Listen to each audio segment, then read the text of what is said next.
Today's video is being brought to you by NeverDenyMe.com. Make sure you take a look at the website for all your graphic needs, anything from digital to physical. What's going on, everybody? It's your boy named Matthews from NeverDenyMe.com, and today I'm going to do a little quick embroidery fix on a design. I'm trying to see if the issue is with me, the way I digitize the file, or maybe something with the customer's machine. Now, this is a customer, a very loyal customer that's been shopping with me for a long time, sent me plenty of designs, never had no issues at all until I actually sent this design. I'll show you guys the design that I sent her. Most likely I'm just going to throw it on screen, but I'm going to pull it up here on my phone as well. So what I digitized for her is this right here. So this is how the design is supposed to look, you know, background, a design. She actually said there was no issue with the words along the top, no issue with the design. However, she did have an issue when it came to the very small print of the words and the phone number at the bottom.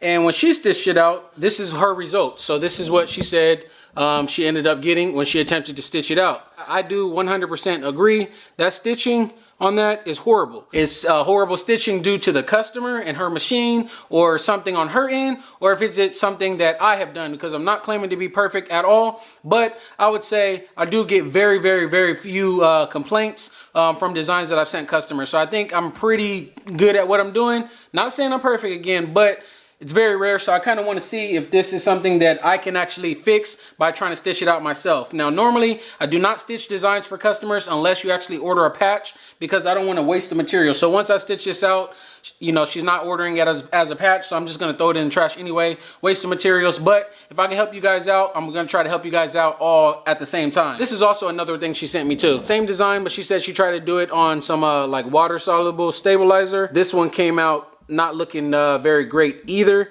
She said like the number 2 wasn't even stitching and stuff like that, and it was cutting off. But just knowing how a design is supposed to look, I really don't think it's my issue, but I am going to try to solve that issue today. So I didn't make any edits to the design at all. However, since she told me the words at the top and the main design, everything else is fine, it's only the words and text at the bottom she has the issue with, what I did was I just deleted everything else out of this design, and we're only going to be stitching the part that she's having trouble with, and see if we can get a lot more clarity on the design than she was able to get. Again, if you guys missed a video on how to load up a design onto your flash drive from a computer, stick it into your machine, make sure you click the card that pops up, because I thought that was something a lot of people knew already, but I'm glad that I was able to help you guys that did have that question as to how to download the image from your email when I send it to you to get it over into your machine. The bonus part of this text being so small and her having an issue with it is that the text that I need to fit can actually fit into my tiny hoop. So I do have some cutaway stabilizer on the back of it and a piece of regular felt here on top, and we're just going to load this up into the machine as well.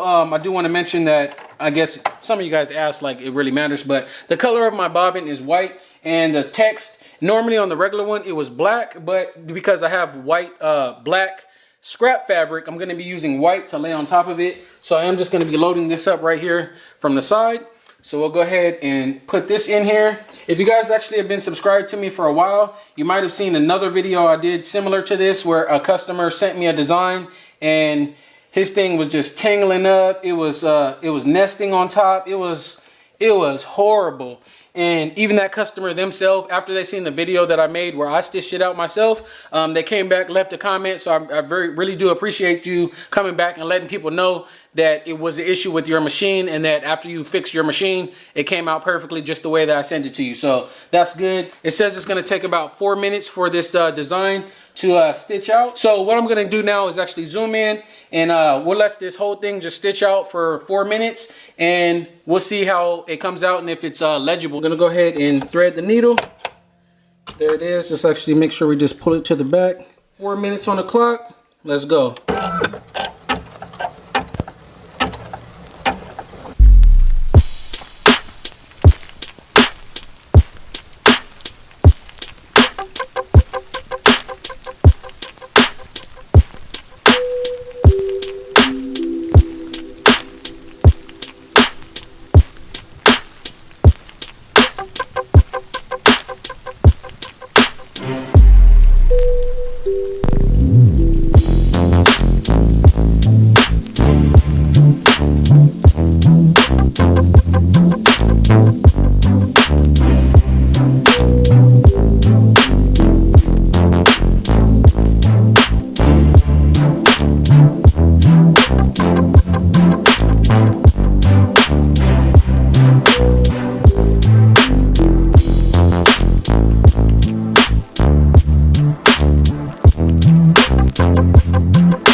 gonna pause it real quick just so I can lift the needle up, and actually I need to cut it just so I can cut the jump stitch real quick to make it look a little bit better. So let's pull it out. So far so good though, but let me pull it off to the side, and actually I'll show you guys just so you guys know I'm not making any changes off to the side here. This is the same exact file, same design. Let's pull this off. Alright, now we can load it right back up. That way it's going to be an even cleaner stitch than what we had a little while ago. Alright, let's continue.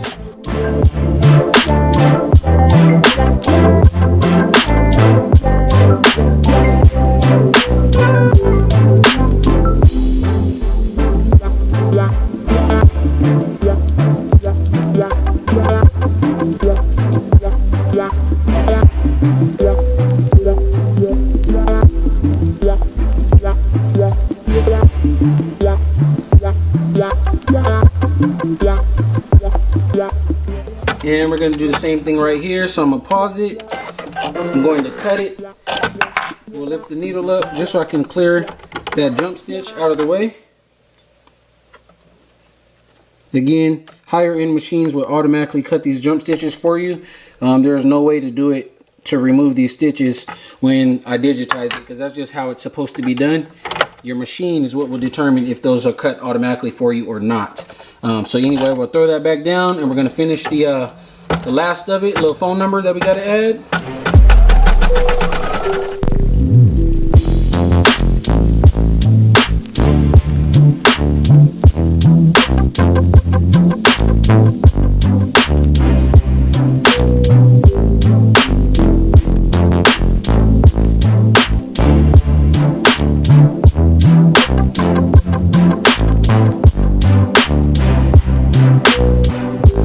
And there you have it, guys. The design is all complete. So let me go ahead and throw my face on camera real quick, and we're gonna get a close up and take a look and see how this went. I'm gonna go ahead and press finished embroidering. We'll go ahead and pop it out right here. Let's take a look, and it is perfect to me. Came out perfect, y'all. So actually, no, I'm gonna show you guys first. I'll show you guys up close. I don't think I can zoom in any more than that, but that is legible to me. Very, very small. I don't know what I got for a size reference here. Let me try to grab a needle or something like that. This is so small you ain't even gonna be able to see this on camera. I have a threading needle. That's how small this is. Even the tip of the needle is bigger than the font. That text is tiny. Nothing is knotting up. None of that. Now, hopefully you guys can actually read this as well. Again, this is what it's looking like. It is 100% legible to me. I'm gonna go ahead and pull up a side by side. This is one of her attempts right here. As you guys can see, again, I do agree this is 100% not good at all. And these are 2 more attempts, or maybe 1 more attempt in addition to the original, where that bottom text, you just could not see it at all, to now you can actually read it right here. I don't really think I'm gonna be able to put this video up without like hiding the number or something like that. So I guess you get some free promotion that way. Free promotion for you, but I guess this is what happens when you guys shop with me, right? You shop with me, help me out, I help you guys out too in any way. So I'm gonna get behind the camera now just so I can make sure I'm seeing what y'all seeing, because it looked good to me in person. And yeah, that is legible. You can read it. I should just cut this little thing. Let me show y'all that real quick. I'm gonna cut the little number where it looped up on the 2. But the issue she said she was having was that the number 2 didn't stitch out at all.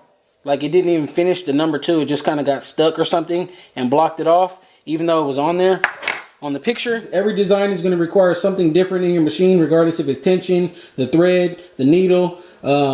Just it's a lot of different stuff that goes into it. The stabilizer that you're using, should have put stabilizer on top. I got stabilizer behind how I normally do all my designs, and nothing is wrong with the design. So again, I hope you guys trust me when I'm making your designs, just knowing that I'm making them to the best of my ability. And as long as I've been doing it, I haven't had too many issues or complaints or nothing like that from anybody. So drop a thumbs up on this video if you guys actually think this came out good. If you guys found it helpful. And I guess if you guys need some pressure washing services, you know the number to call. Catch you guys in the next video. And what do you know, guys? Right when I'm getting ready to finish out this video while I'm editing it, the customer actually just replied to me through email, and this is what she said. I just wanted to let you know that I found the error. My fault. My USB was full. So I thought I downloaded the edited version when I actually didn't. So I had to delete some files in order to get the new file you sent. So the whole time I kept stitching out the old file. My bad. Sorry. So there it is. You guys don't even have to wait on the answer because the customer actually emailed me. So I'm glad to hear that. But in addition to this, I mean, I guess it caused me to make a video to help all you guys out as well. So again, like I said, thank you guys for trusting in me and shopping with me. Just knowing that I'm putting, you know, my best effort into these files. And as long as you guys are doing it correctly on your side, everything should come out fine. Catch you guys in the next video. Peace.